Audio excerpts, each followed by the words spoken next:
when we end the call. So please don't rush. You got plenty of time to get these, okay? So let me just repeat it because I just saw the number go up a bit. So I know we have new people on the call again. So let me just kind of stop here for a second. If you look at the bottom of your screen, there's a red button. There are 4 buttons actually across, but the red one with the white telephone handle, if you move to the left of it and you put your cursor on it, it says Share Content. When you click on it, from the bottom, go up to, and you can see Manage Content. And when you click on Manage Content, it will open up and share all the different documents that I've attached. When you look at these, there's 3 little buttons. I can't think of the fancy name for that. My brain went blank. But anyway, if you click on that, it'll give you all the different things you can do. You can share it on your desktop. You can open it, whatever you would like to do.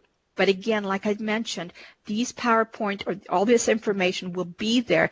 Even when I close everything up, you can still come into this call and find those. So hold on and then download them once we're finished talking, okay? Where can we access the recording? There is no copy of this recording. If you're not able to stay on the call, just go ahead and keep your recording button on and then come back in an hour, because it usually ends about, I think it takes about 45 minutes. So go ahead and just keep recording it, and then go ahead and stop it, and then you can listen to it later, okay? Georgetta? Okay. All right. So let's go ahead and talk about what we're going to do today. First of all, we're going to talk a little bit about what is the purpose of HCLDP and its goals, because it has changed over the years, and we just want to make sure that everybody's caught up with it and knows the accurate information. We're going to talk about the SharePoint site. We're going to talk about the program guide of it so that you know what dates and what endorsers are, what are some of the competencies, frequently asked questions that I get asked. And then the last piece, but not the least important by any means, is of course how do we use the application guide, how do we apply for the program, and then what is the matrix that our raters use. This is really important because a lot of times there's a lot of misconception and people say things, and this program is very competitive. So we want to make sure that if you have the qualifications to be in our class, we want to do everything we can to help you apply in a way that will have your best success. I mean, that's really what we're doing. We don't want to make this frustrating for you. Now, it is not unusual at all. Matter of fact, it's very high that people apply for this program several times before they finally get in. So please understand that. That just seems to be part of the par. There are a few that get in right off the bat, but it has been shown that people have applied at least twice. So many of them have had to do that. So please keep that in mind so that if you don't make it in the first time, do not give up if this is the route that you would like to have your leadership journey go. So first of all, HCLDP used to be open to all potential people who wanted to move up and wanted some good leadership development. But back in 2017, there was such a shortage at the quadrad pentad level, which is the ELT, executive leadership team at the hospital, and also at the VISN, at the CMO level, and the deputy network level, that HCLDP was asked to really hone in on that and build a pool of folks who could be ready to go into those kind of positions. So HCLDP has changed in that sense. So that's what we wanted to make sure that you guys are all aware about this, is that when you are attending this program, you're saying that someday you would like to be a deputy director, you would like to be a chief of staff, a deputy chief of staff, a chief medical officer, and so forth. That is, you have to actually identify the track that you would like to aspire to. Now, does that mean that if you are saying today that you want to be an associate director, and let's say you go through all the things that you need to go through to be ready, does that mean you have to be one? No, absolutely not. If you decide, hey, I'd rather be an assistant director or something else that's appropriate for you, absolutely, you're more than welcome to change. It's not that you are put into this and that's it, and you can't change your mind. This is just a sense of direction so that we can align you with the correct executive sponsor, and that we know what curriculum that you're going to be needing as you move down this journey with us. So a couple of things that you're going to really need to do is, first of all, you need to mark your calendars that the application portal will be accepting applications starting March 18th through April 15th. And notice that we actually have a 5 p.m. Eastern Time closing. and that is firm. There is no negotiation, absolutely. Even if we have technical difficulties. I know that sounds horribly mean, but it's what we have to do. We cannot make the exception. So with that said, and I know Rick and I will be talking about this quite a bit, is how do you prepare so that you don't have to wait until April 15th to apply and not get yourself into that situation. Because we did have last year, I think it was about 11 people who did not get through the portal, did not complete their application in time. They did their part right, but the endorsers did not receive the application in time, and they were not able to approve them for the next level. So we're going to hit you on that a little bit here and try to make sure that you understand what you need to do so that you don't create that kind of stress for yourself and others. So the documents that I have for you in the below, and also at our SharePoint site. And Rick, do you mind putting the SharePoint link on there too, please, sir, just so they have that? Thank you, sir. So a couple of things you really need to know about is you really want to read the program guide. This is the place where it's going to talk to you about the dates, what everybody's roles are, what kinds of things are expected. It really defines everything for you so that you know what you're getting yourself into. I would definitely say that you should have that pretty much printed out on your desktop and easy access to. We also included the OPM proficiency levels of leadership for leadership competencies. This is really critical because when I go into the matrix, you're going to see where this comes into play. I would say that that document should be printed out and sitting by your desktop or physically sitting there as you're starting to complete the application when you answer the essay questions, because that's really going to guide you. The other thing that we have in there for you is the sample application, and also we have the endorser's guide. If your endorser is not familiar with our program, this is something that you can share with them. Going back to the sample application, we're going to talk a little bit more about it, but that sample application, you can literally download it, send it to your home address, your home email address, and start working on it now. Then when you're finished and the application opens, you just do a cut and paste. We really recommend that for a couple of reasons. One is it doesn't slow you down. You've done all your work. The application process takes 6 to 8 hours of your precious time. That's an average of what people have told me. It's that kind of a commitment. It's like applying for the dream job. The other reason is that once you get into the portal, into the LEAF system that will accept your application as you're doing your cut and paste, if the system should go out or anything like that, you have everything at your fingertips. You already have a saved copy. It will really save you a lot of frustration and headaches. So we really recommend that you download the sample application, complete it at your quiet time, like on a weekend, or it's really quiet so you have time to really think about what you're doing and not be distracted by work and so forth. So we kind of want to mention those things that's available. And then, of course, the application guide will actually have the application link in it. So when you open it up, which I think is on my next page here, is you'll see the application looks like this. And then it's got the next page, as you'll see, it says HLTI Application Portal LEAF. This is actually where you apply for the program. You can actually go in there right now, but it isn't alive. It won't do anything for you. You can go in, you can look around, but it won't let you do anything until March 18th. But that's where the application will be for you. So we just kind of want to make sure we highlight that because that is a little tricky. All right. Also, by the way, if you do have questions, I will stop at certain points here. But again, if you have some questions you'd like to ask, feel free to open the mic or to print or type it into the chat box for Rick. So a couple of things I wanted to go over with you is that the matrix that's used by the raters and by your endorsers, we're going to go through step by step, because it's really important. A couple of things I want to make sure that all of you understand is that HCLDP should not be your first leadership course in your career. Let me repeat that. You should not have this be your first leadership training in your career. You really should be doing things around your facility. You could be doing LEAD. You can also be doing VISN. It's a version of HCLDP at the VISN level. We highly recommend that you attend some of those. You can go to LVA. There's several other programs that you can go for training, but keep that in mind that we should not be your first. The goal of HCLDP is that when someone attends our program, our hope is that you will be applying for one of those positions that we mentioned within about a 2 to 5 year period. Now, there are some participants who come into our program who are actually very ready, and they're kind of like their final little confidence builder, getting their network going, getting some good, strong training under their belt. But they're like ready, like they could probably go into a deputy director position. They could probably be a deputy chief of staff. But this is just like this one last thing that they really need under their belt to get them feeling really comfortable, getting their network set up for themselves, and just kind of being that last checkoff point for them.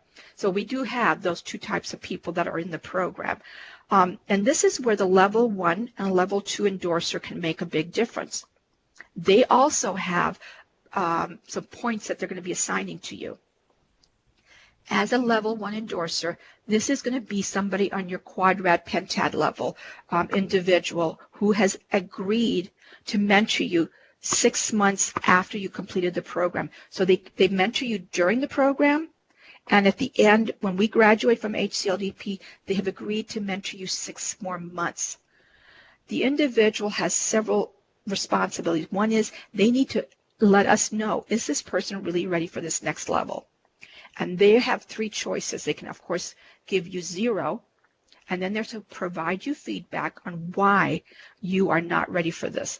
And it may be because you need more experience, you need more supervision time, maybe you need more training, maybe you need some committee work, stretch assignments, professional certification and memberships that they would like to see you do. So they have an opportunity to say, no, I don't recommend you, but this is why, so that you can get ready.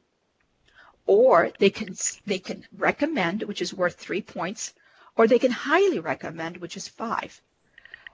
So I just kind of wanted to show you what that person is really important. And when you read the HCLDP guidebook, you'll notice that one of the things we ask and we recommend that you do before you even apply for this program is to go talk to your level 1 endorser and ask them if they think you're ready for this. And if they say yes, fantastic. Ask them if they will sign off on you when you finish the application. If they say no, then ask them, say, hey, what can I do to get ready? And they'll give you some feedback. Your level 2 endorser has to be an SESer. Whether you are at a VISN level or at a hospital medical center, or if you're at VACO level. It might have a different title, but whatever the title is, it has to be an SESer. They're the final person to approve or disapprove. And again, they can give you 0, which means they don't recommend, but they will provide you feedback. Or they can, again, choose recommend or highly recommend. Now, a couple of areas that we really like to talk about is your employment history, education. You're going to see all of that we're going to go over. Then there are also going to be 6 essay questions. These are the ECQs, and then, of course, your career path essay question. So we're going to go into each one of those separately. But before I do, let me just kind of stop here and see if anyone has a question about what I have covered so far.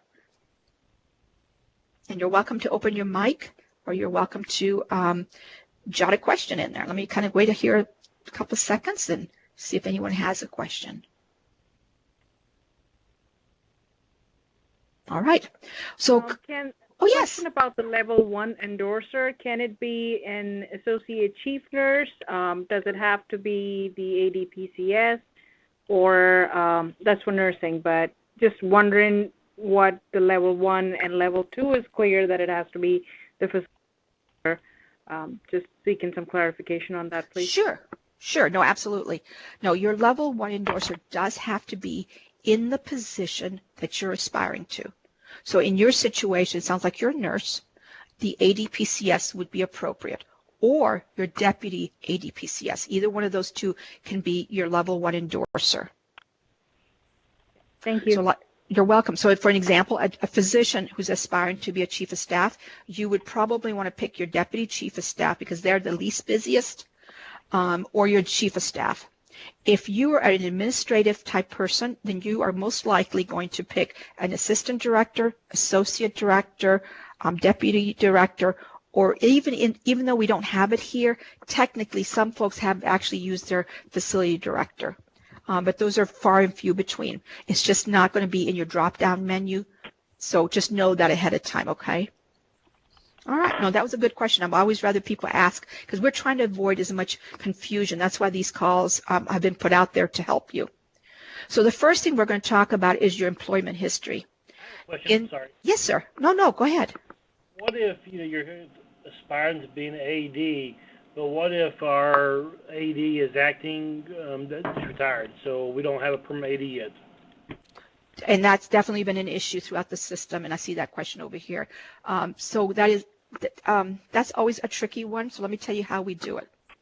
Go ahead and put in there who you have, even though they're acting, because by the time we go through the selection process, it takes another 3 to 6 months roughly, because you're not going to hear until early October whether you made it into the program. And during that time, a lot of changes are going to happen. And what happens is the folks who got selected, I will be sending that information first to your SESer. And that SESer will at that time make one final, yes, this person's approved to continue, or no, there's an issue here. When all that happens, and I let you know that you're in the program, I will ask you who is your executive level 1 endorser. And at that time, we can change it.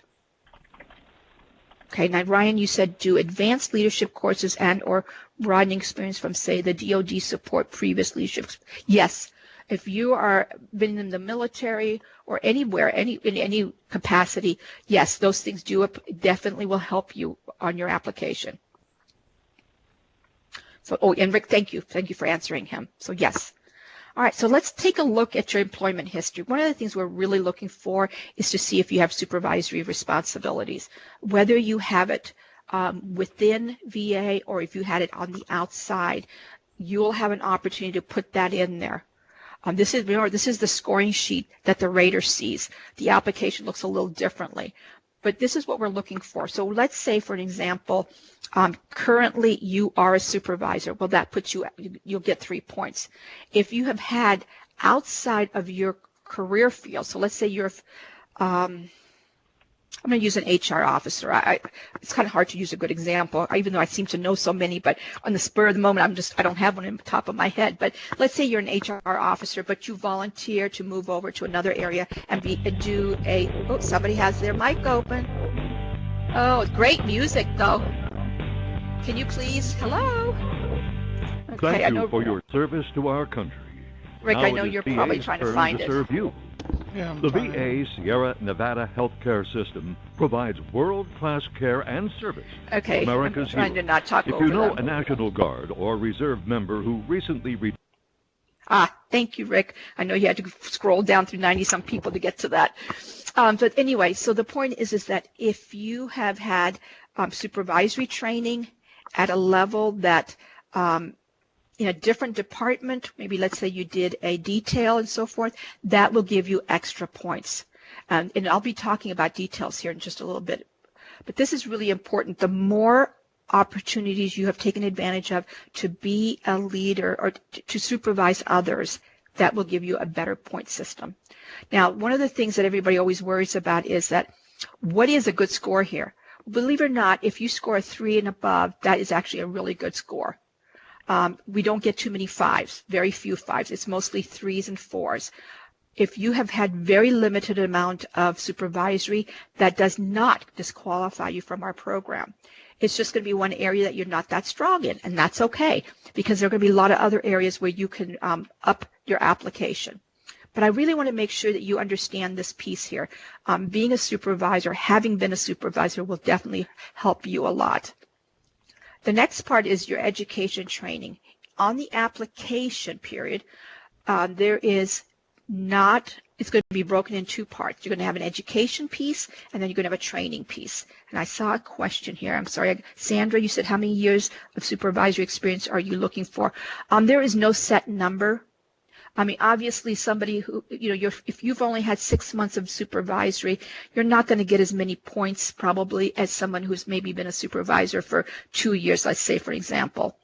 So keep that in mind, that it's not exactly how long it's been, but the fact that you've been in it. But again, if you've only been there for a little while versus some where you're, been in the position for a lot longer, that's going to be a little different. So example, let's say that you're a supervisor right now, you just got hired, and you've been in place 6 months, but when you were in the military, you were a supervisor for 3 years. That all looks really good. No, not at all. No, Sandra, 2 years is more than enough. We just want to know that you have supervised. That's what we're looking for. Okay, you're welcome. Maggie, we Yes, have another question here. An individual, they are a virtual employee for VSHO, and how would they go about obtaining an endorsement? And I asked them if there was a local facility close by, and they said the Detroit VAMC. Would they work with that facility to get their sponsor and their endorsements? No, they have to stay within their own leadership. But that doesn't mean you won't be sent over there to do some of the work that you're going to be required to do while you're in HCLDP. So you still have to go through your own leadership, your home station, but you may be sent over there to do some things. So whoever is virtual, don't panic. You just have to go inside your own leadership chain and use that, okay? And then once we get to where you're in the program, then you will probably work with some people to help you get back into that medical center that's close by so that you can have some of the experiences that you're going to need during the program. So thank you for that question. All right, so education training, we break it down into 2 areas. Obviously, your degree matters. And then the other piece that's going to really matter is, have you attended leadership programs? So for example, the one that's really low hanging for me, of course, is LVA, because that's in our office. So have you attended LVA? Have you attended other maybe DOD training or other things that are out there in the VA section? Those are going to be, you're going to be able to list them. And those are the things that will help you get a higher score. You can almost see it right here. If you have a graduate degree in extensive certification programs, this is a 3. If you're a graduate of a VISN level program, like I mentioned earlier, all of these things will help you get a better score to qualify for this program. Again, like I said, we don't want us to be your first leadership training program. The next area that's going to be really critical. And one of the things I wanted to mention is that as you're going through this call with me, and if you're starting to feel like, gosh, I'm not qualified for this program, please hold out, because the things that I'm going to share here are things that you can start working on over the next year and maybe think of applying next year instead of applying this year. So for example, this is one of the areas, memberships and certifications. Are you a committee member? If you are, that's fantastic. If you're not, then start thinking about putting that on your IDP. Do you hold professional certifications? Do you hold an office or leadership position within that local chapter or a national chapter? So think about that, because these are things that you can actually start working on now for the future if you don't feel like you qualified this year. So keep that in mind. These are all things that you can work on. One of the nice things is that the raters do provide feedback to you at the end of the application, and these are sometimes the things that they'll mention that will help you make your application richer. The other piece that you have a lot of control over is, believe it or not, is on being on committees outside of your program office that you're in, having assignments on the outside, volunteering for different committees. Again, if you take a leadership role on that committee, that will give you extra credit. Those are the things we're looking for. We're looking to see, are you already doing things to becoming a leader? So for example here, a committee assignment at a local level, that's a 1-pointer. But if you've had details or you've gone to committee assignments outside of your area, that gives you even more points. Again, we're looking for you because you're looking at running a hospital. You're looking at running at a VISN level. You need to understand how all those pieces and parts work as much as possible. It's we don't want you just staying in one area. We really want you to be exposed to several areas.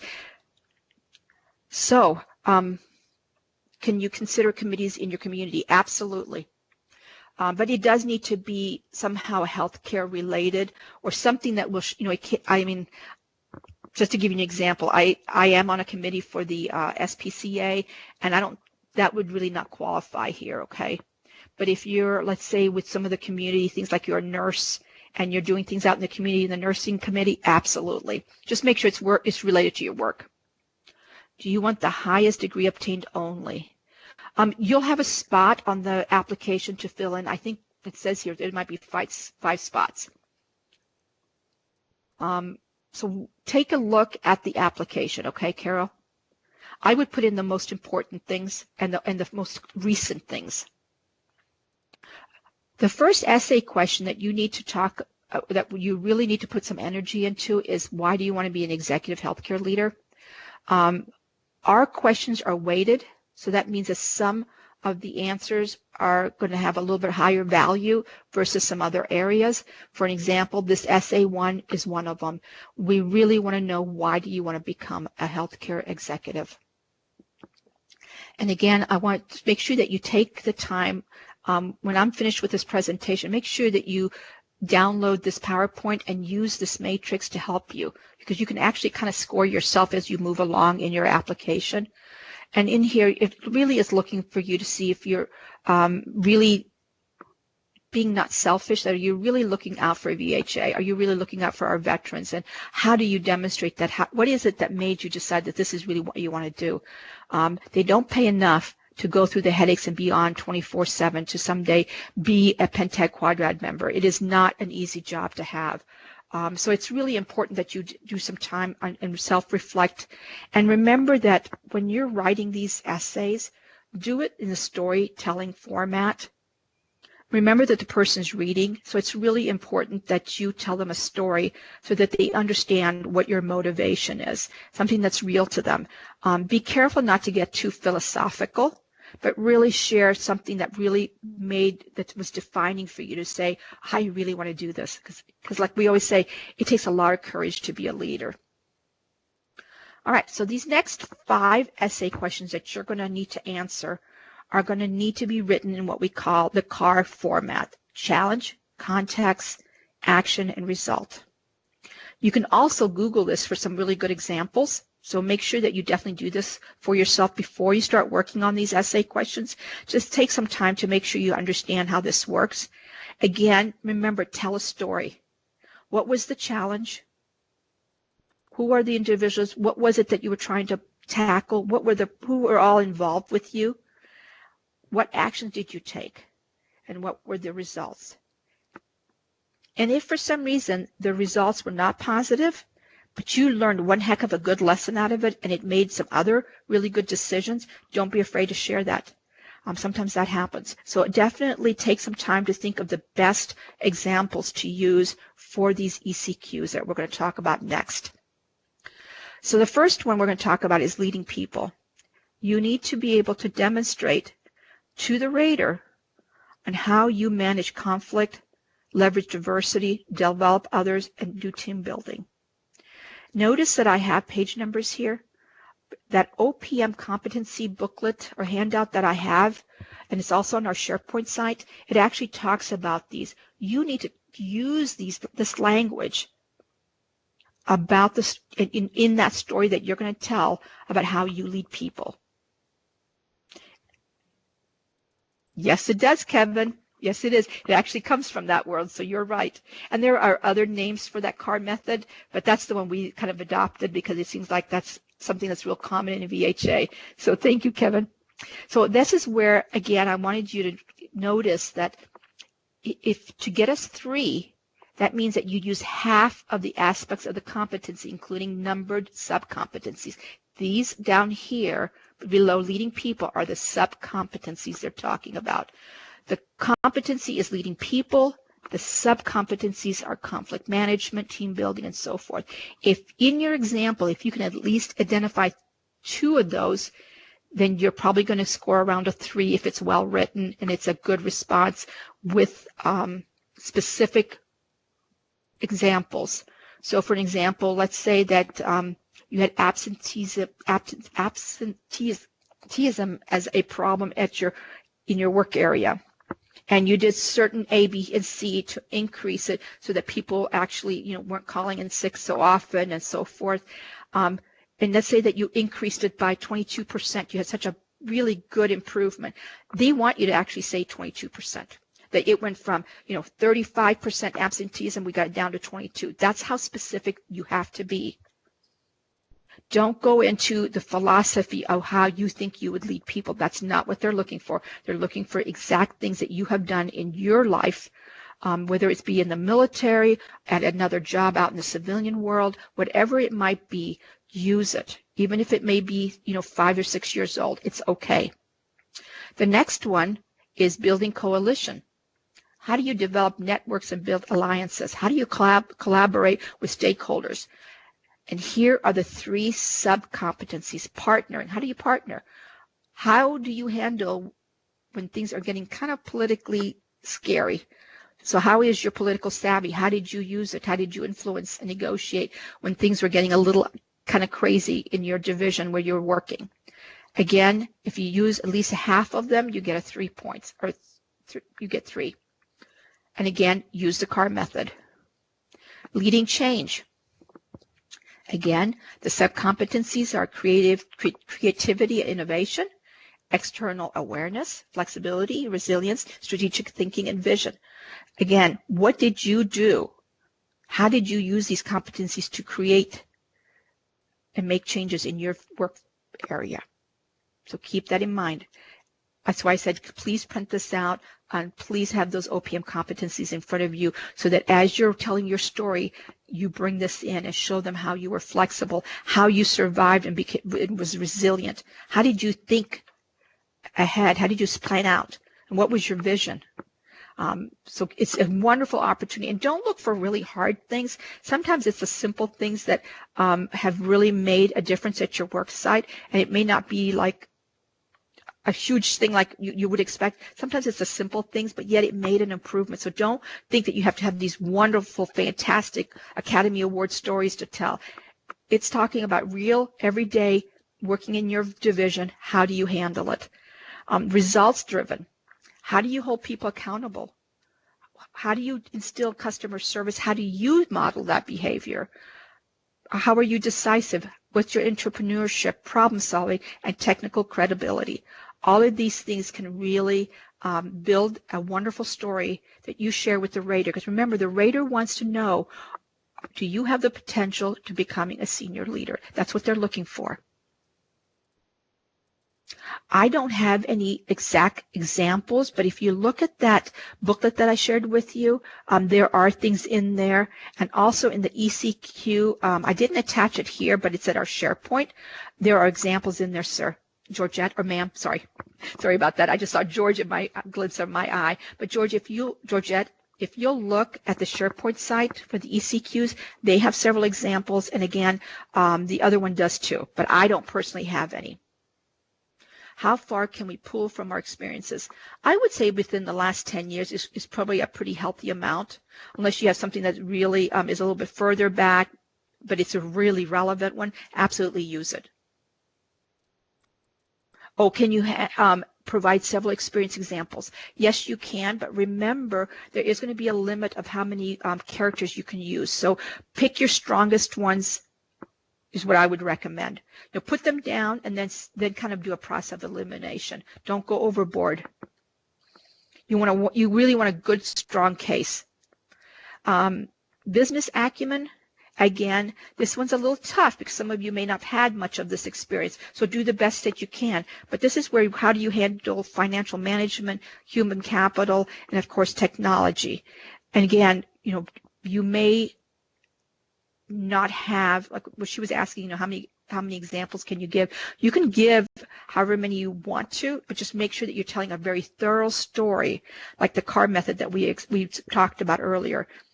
In this whole application process, remember they're looking for quality, not quantity.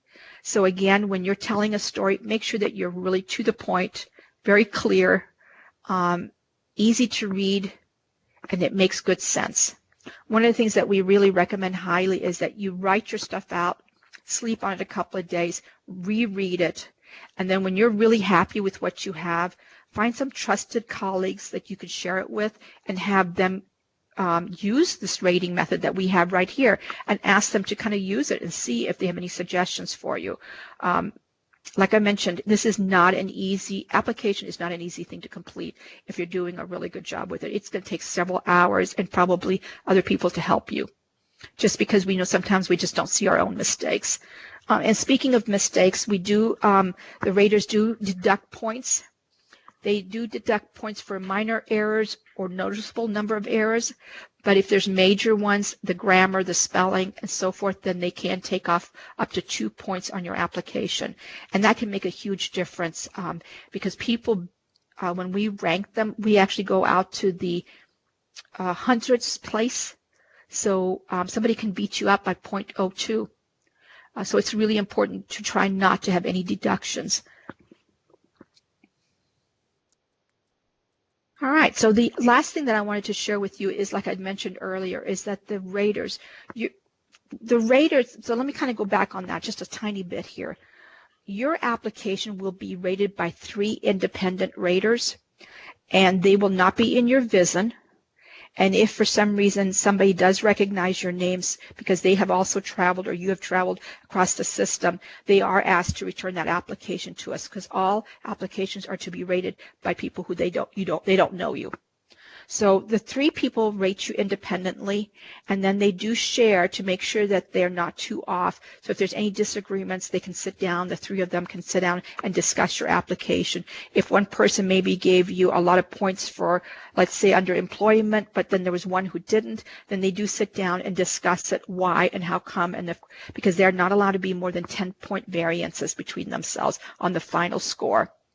So I wanted to mention that first of all. So when you think about that, we usually end up with 250 to 350 applicants every year. Each application is rated 3 times. If there are big variances between them, they have to discuss and work it out. And one of the things that they also have to do is they have to provide feedback to you. Whether you made it into the program, everybody has to provide, all raters have to provide feedback. The only people who get back their feedback are the folks who did not make it into the program.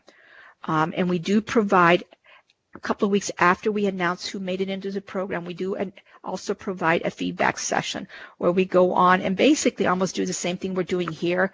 We explain how the application works, what the matrix are, so that they can get prepared better for the next time if they choose to apply. So I've gone through the major part of the application process. Let me stop here because I know Rick always has some wonderful wisdom to share.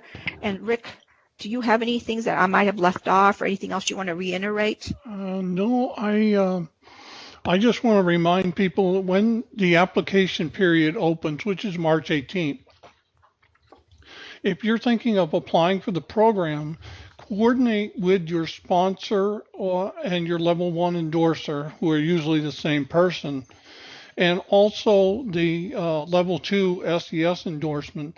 Make sure that they're going to be available to recommend or non-recommend your application. So many times in years past, people have waited till the 11th hour to submit their application, only to find out that their SES or their sponsor is either on annual leave or they're out of the country, and they can't be reached and it can't be submitted. And like Maggie said in the beginning, there are no waivers to this approach. It's just good management planning to have your process established and ready to go. The other thing that she mentioned was the download that sample application. Once you download the application, that sample allows you to start working your essay questions and wordsmith it, show it to someone else, let people look at it, let your sponsor see it to see how you're wording everything. And that way, when the application period opens, again, March 18th, cut and paste into the actual application and you're done. you're in, you're finished, and everything would be taken care of. And that's about all I have, Maggie. Oh, thank you, Rick. Thank you for reemphasizing that, 'cause that's really important. And Rick really brought up the fact that these SESers and other people are going on vacations, they're going out of the country, they're traveling a lot administratively, so it's really important that you plan ahead. And then someone here asked a question I thought was a good one too, Laura. Thank you. No one's ever asked me that, so that's interesting, because I think that's important to know, is that when your level 1 endorser, so let's say you finished your application, you push the submit button. So what will happen is that within, I don't know how many, about maybe an hour, depending on our administrative folks in the back, you should get an email back saying that you have submitted and it has gone to your level 1 endorser. That's done electronically. And that sponsor, executive sponsor, your level 1 endorser, we kind of use that interchangeably, will get an email and they'll be able to open it up and actually review your application. So that's why I said it's going to take them 10 to 15 minutes. I think it depends on really how long your essays are, so maybe even up to a half an hour easily. So that's probably not a real, because I don't know how well they know you, so I don't know how much they're going to get into reading your application, but basically they're going to need to read it and then make a decision whether to recommend you or to not recommend you. And remember, they have a choice of highly recommending and recommending. And then, of course, not recommending. And if they do that, then what happens is then you'll get it back to you saying, thank you for applying, but, I don't recommend you because, and then they will be able to list for you why they don't think you're ready for this program yet. If they do recommend you, then it automatically will move that application to your SESer. And your SESer will have the same opportunity to read your essay questions and look at, just kind of overview and look at your application, and then they make the decision whether to not recommend, or highly recommend. Now, the thing that people always ask me is, what is the difference really between recommend and highly recommend? The way it was set up is that, like I mentioned earlier, there are people who are actually ready for this next step, like within 6 months. I mean, they're really ready. HCLDP is just a really good confidence builder. It's just a great networking opportunity. I mean, it just gives you so much because it's really all about you. We really spend a lot of time for you to become aware of who you are as a leader, as an individual. We really slow down life a little bit so that you know your strengths. And that's one thing, if you ever talk to a past participant of our program, they will tell you that what it does for them, whether they choose to continue doing that path or not. There are people who go through the program and decide that this is not what it is for them. They don't want to aspire to this position. And that's okay, because it only makes them a better leader, a better person. So keep that in mind. As you go through the program or as you're doing the application. I mean, it's an awful lot of work, but having the chance to come to this program is absolutely incredible. I've had a lot of people. We just had an Air Force, was he a colonel, Rick, who said this was the best training. It beat everything he's ever been to. He says, and Maggie, I've been to some of the best in the country, in the military. And he says this was phenomenal because it really focuses in on you. That's really what it's about. Says, where's the program held? The program is held typically middle of the country. Week 2 is held in somewhere close to Washington, D.C., and then the third week is also held somewhere in the middle of the country. We typically go to Kansas City, Missouri quite a bit because that's a very inexpensive place to be. There are a couple of other sites that we're looking at, so I can't really tell you on where we're going to end up. Every year it might changes a little bit depending on cost. Sandra, the time commitment basically from the time that you get accepted into the programs, that would be October, all the way through till you graduate. Well, actually even past graduation, but you'll have graduation. But then you have 6 more months after that. So I would say it's about a year plus progress that you go through. It just depends on what you put on your PLDP, your professional leadership development plan. So that's why I can't give you an honest answer. Basically, once you go into this program, it's something that we encourage you to do is continue to keep learning. But the formal time with HCLDP does end either July or August, depending on which cohort you're in. So it's about, I would say, 8 to 10 month progress or long. And then, of course, your 6 more months afterwards, which is informal at your home station. Other questions? Oh, I think I was talking to you about the application process. So your level 1 endorser endorses, and you'll get an email saying that they've endorsed. And then when your SESer endorses, again, you'll get another email that says it's been endorsed. And then you'll hear from us usually just once where we tell you that, we're in the process of rating all applications. So you won't hear much from us at all. I think I try to send out 2 emails just to kind of let people know that we haven't forgotten you, but you won't get the actual announcement until very early October. If we're lucky, we might be able to do it the later part of September, but I usually don't promise. It's in the guidebook when you look on when we have to deliver it to you. We have a drop dead date, and we'd like to beat that, but I can't always promise it because it depends on how many people apply to the program. How many people are accepted? We accept 120. And the program is set up to have 60 per class. So we have 2 classes. Each class has 12 coaches assigned to them, and that means you have 5 participants per coach.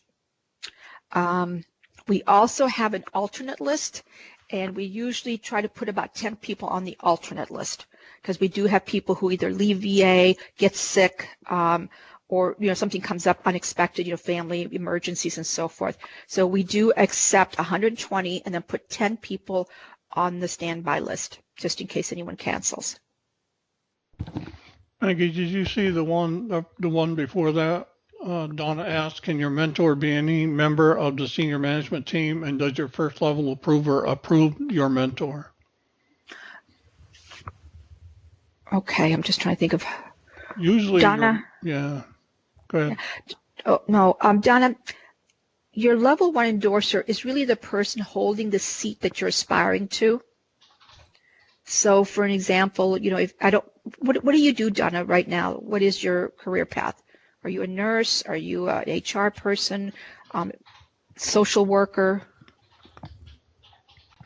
You can open the mic if you like, or you can type it. A compliance officer. Okay. So you would probably go the route of an assistant director, associate director, or deputy director. That would be one of those folks would be your level 1 endorser. And if you're accepted into the program, then they become your executive sponsor. That's why we kind of use the name kind of mix it. But basically what happens is they're first your level 1 endorser. Then if you're accepted into the program, they're also the person who continues to mentor you.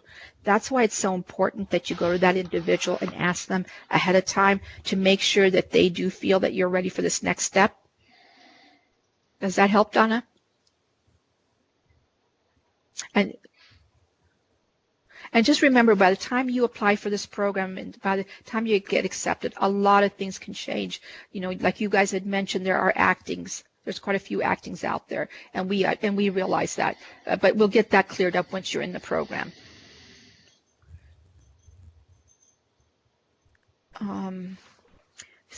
Okay. Are you notified if your application is complete and you are in consideration? Okay. So once you complete your application, you're automatically in what we call consideration, as long as your level 1 and your level 2 have not said no to you. If they say no to you, then that's the end of there's no you can't go any further. But if both of them have said yes to you, then you are in what we call consideration. That means that your application is going to go to the rating panel, and that's when your application gets rated. That process takes a long time. It takes us about 2-3 months by the time between training, having them done, and then checking for quality and making sure there's no mistakes and things like that. That's why it takes a long time, because it depends on how many people we have apply. Because you can imagine if we have 100 applicants, that means that each application is going to be reviewed by 3 independent people. So that means 300 reviews. And then you could just kind of do the multiplication there. So it does take us a while. Is there an issue if you report to your first level approver mentor? Not at all. Matter of fact, if anything, that's kind of nice. And if for some reason, let's say that you're not comfortable with your level 1 endorser, maybe you just don't have a really good relationship with them, don't panic, again, because you can, sometimes there are other people you can also mentor with if it works out better. So even if you're a nurse, you could go to an assistant director and ask them if they would mentor you. If you're a chief of staff, we probably would say no, you might want to stay with the chief of staff because that's such a complicated area. And their world is so different from all the other areas. So that's the only one that I would say probably you'll want to stay within your own chain. But if you're a nurse and you really want to have a different perspective, you can go to your associate director and ask them if they can be your level 1 endorser. So that's not a problem at all. Wait, let me go back to that other question here. So an applicant would get immediate feedback if they would not be recommended, but if they do not get that feedback, then they should assume they are in consideration, and we'll find out by October. That is correct, Laura. You are so correct. You'll get an instant no, but if you don't get a no, that means your application is moving forward. You just get an email from the system saying that your application has been moved forward. And Laura, you bring up a really good point, and I hope everybody hears me on this. Let's say that you just turned in your application today, and by next week you still haven't heard from your level 1 endorser that they've done something with it, whether they say yes or no. If you have not heard anything, please knock at their door and say, sir, ma'am, I sent you my application. It's electronically sent. Did you receive it? Because it could have gone into one of their folders and they didn't see it. Make sure you follow up. Give them a reasonable, let's say a week. But this is where the conversation of you going in there and saying, listen, I want to apply for this program. I'm ready to push the button. You should be in dialogue with them so it's not a shock to them. And again, if you don't hear anything, say something to your level 1 endorser. If your level 1 endorser has completed it and you got that email saying, hey, your email is moving on to level 2, and from level 2 you don't hear anything from your SCSer, really important that you go talk to his or her secretary and say, hey, I just applied for HCLDP. It's been a week and I haven't heard nay or yes. Would you please check and make sure that they see that email that was electronically sent to them? So please follow up. This is where what Rick was talking about was so important. Don't assume. These SCSers are out of their office so much, folks, constantly. So it's really important that you go up to their secretary and say, listen, will so-and-so, Mr. and Mrs. be still in the office because my application has been approved and I'm moving it forward. I want to make sure I don't miss. Very, very important that you communicate with them.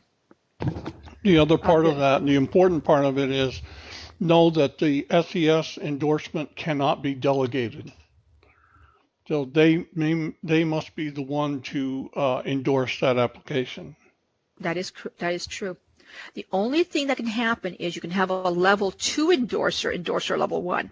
We can skip the level 1 but then you have to put that in the very beginning of the application. You'll have to say that your level 1 endorser is going to be your level 2 endorser. So in other words, let's say you want your medical center director to be your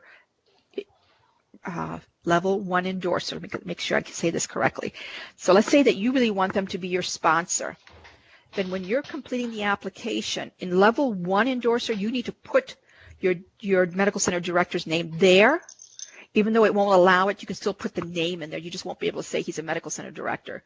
And then you also have to put it in level 2.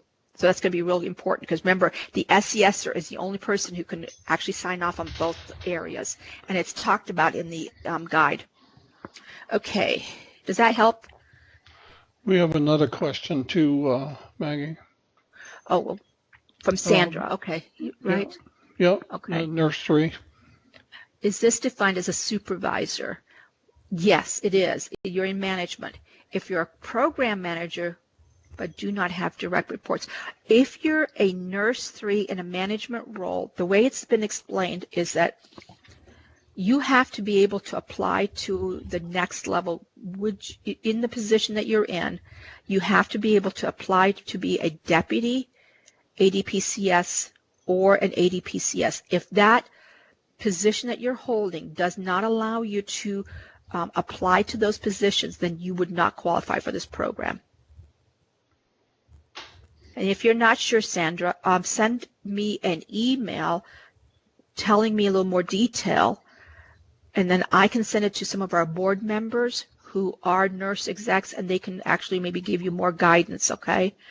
So here's my email address. And anybody who has any questions, don't be afraid to shoot us an email to Rick and I. Rick, I'm going to put yours in here too, okay? Okay, I was already started, but go ahead. Oh, okay. Hey, my fingers moved too quick there. But seriously, yes. So send me an email with a little bit more so that we can get a better answer for you if what I answered you with is not enough. The different paths are just who qualifies. No, it's purely by who qualifies. It's the top 120 scores. Now, let me make this comment. In 2019, we were not able to fill 2 classes with qualified folks. So last year, we did cut it off and only filled 1 class with the top 60. And then we created a class for people who are in the position already, but have only been in position less than 2 years. So there are times when, if we don't have enough qualified candidates, that we may not fill 2 full classes. We won't just automatically do it. It has to be an 80 percentile or higher scores to get into the program.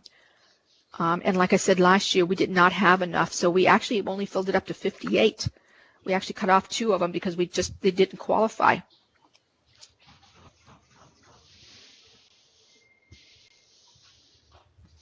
And then, for an example, I think this year we have 2 rollovers, if I remember correctly, so don't hold me to that. But people who roll over for medical reasons, they do get a slot for next year. So the 2 that I have will be taking up 2 of the seats. So technically, I only have 118 seats available for next year.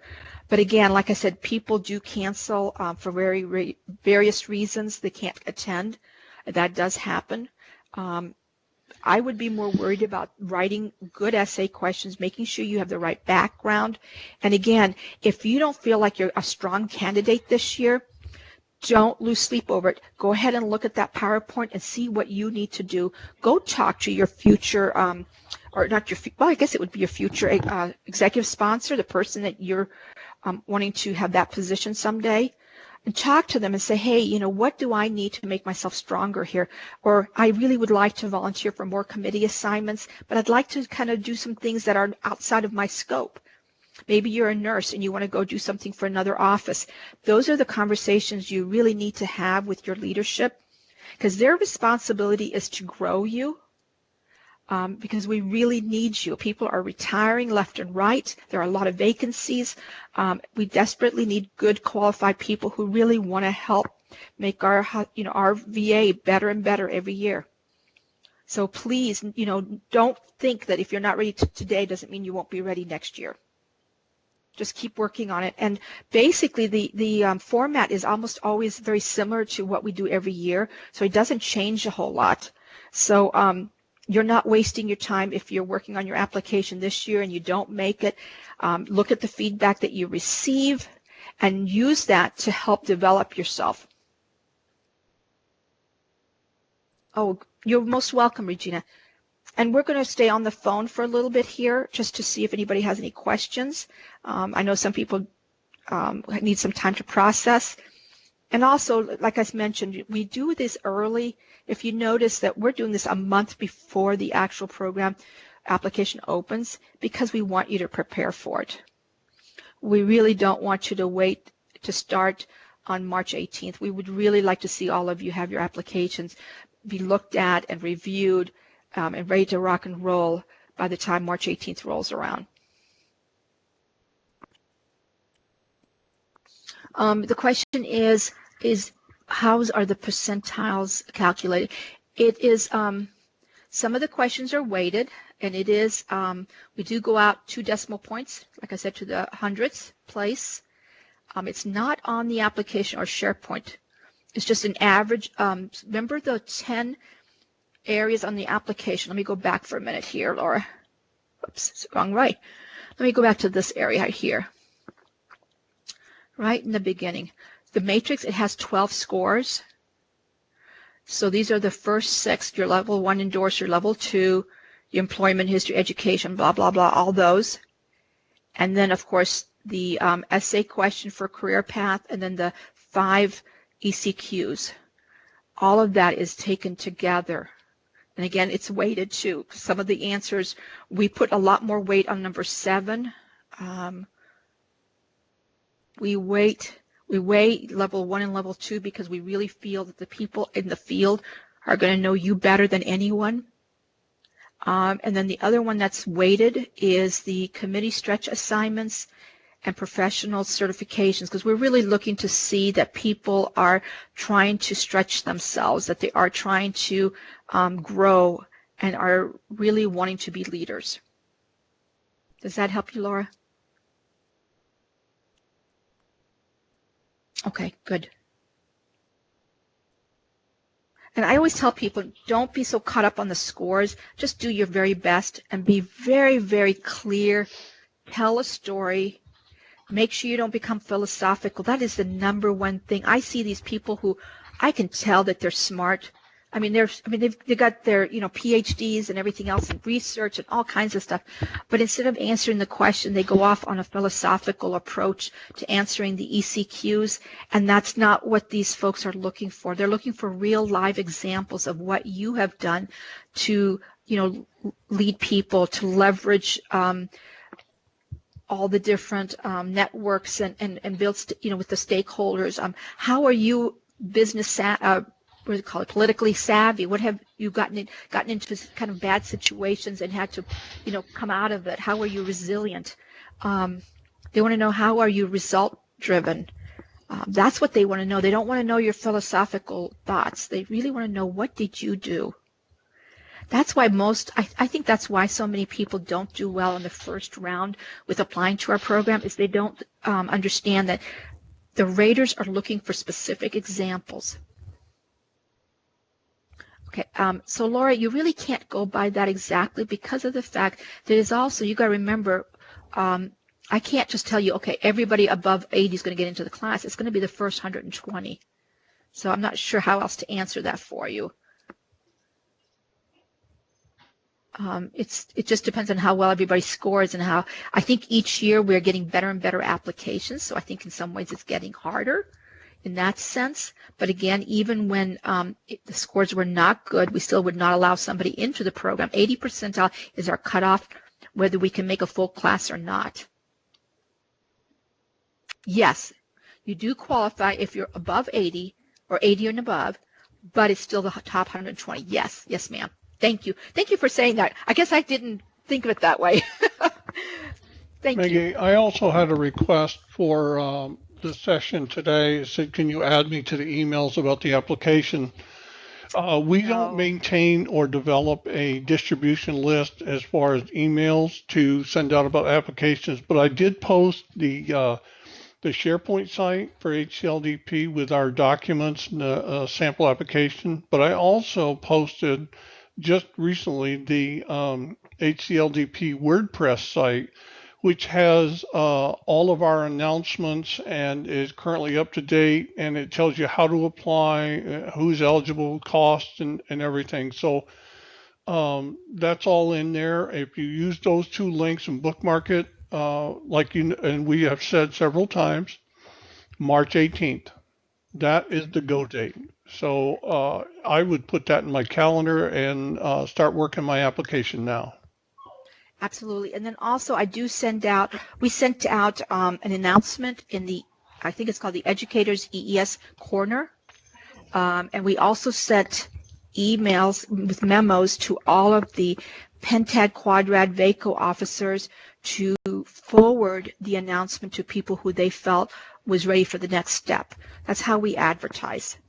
So we advertise through that, and then of course the EES Educator Corner, just so that you know that's where we do. But we do not have a mail group or anything like that. But on that website that Rick just mentioned, the SharePoint site, I believe there's a way to sign up or to get announcements there, but I'm not 100% sure because I've never done it. I know that that's kind of new. So definitely look there, because there's a lot of programs that we offer, leadership programs in there that you may not even be familiar with. So definitely take a look, because there's also ones that are not even run by VA, but it's run by colleges and universities that we partner with. So take advantage, and whether you apply for HCLDP or not, definitely look at that and see if there's anything in there that would speak to you to continue your journey in leadership. So definitely take advantage of that. Mm-hmm.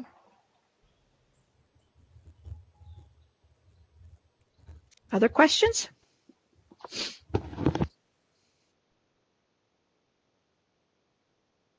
Okay, well, Rick and I will remain here until about 1:45 Eastern Time.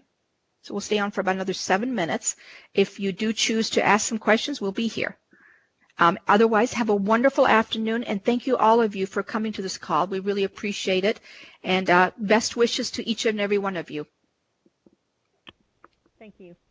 You're welcome.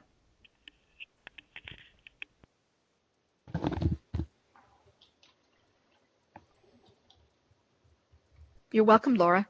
We're glad to do it. We love what we do, and we really want people to have a good chance applying, and they know what they need to do well in this program. You're welcome, everybody. I'm so glad that you came.